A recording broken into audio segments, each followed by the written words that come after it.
Hello, Diaz here, founder owner Greenwood Dental. Welcome back to another video of our POP series. Today I am gonna try to answer the question that how do I make my baby stop using the pinky, which is a pacifier, or stop sucking their thumb? And it's there is no easy answer to that, but I'm gonna try. Some of the tricks that I try to teach new parents or recurrent parents, because every child is different. So even if you're successful one child, the other child might not cooperate with the plan of trying to quit to suck their thumb or their pinky or the blanket or their toe or anything else in order to soothe themselves and fall asleep.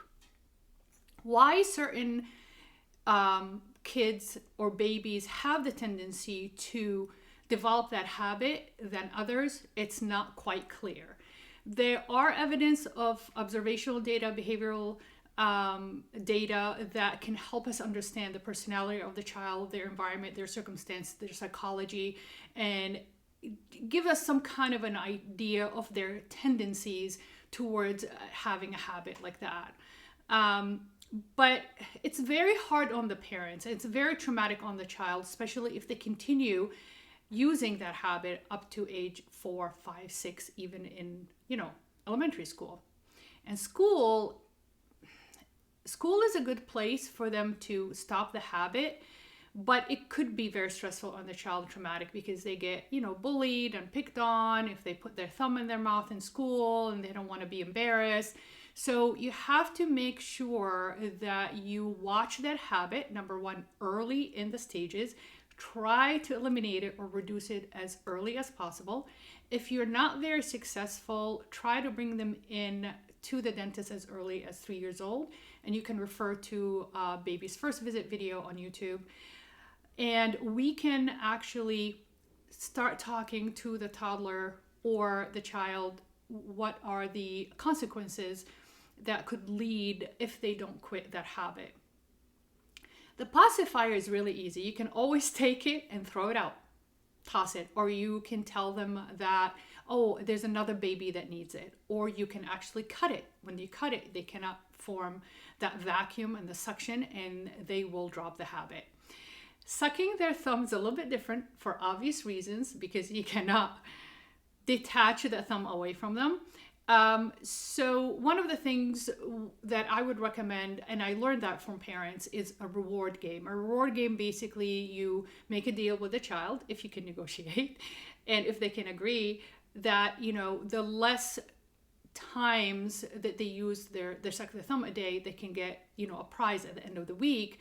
And that way you can build a habit or activity, or you take them, to see their friends or something like that, kind of a reward game. And a lot of the parents, what will do, they put a calendar on the fridge for that child to count the days till they get the reward or the treat. That's one way of doing it. The other way of doing it is sneaking in the middle of the night and just trying to pull the thumb out of their mouth. But of course, the moment they get anxious or they wake up from a nightmare or their sleep get disrupted, they'll go back and they put the thumb back in.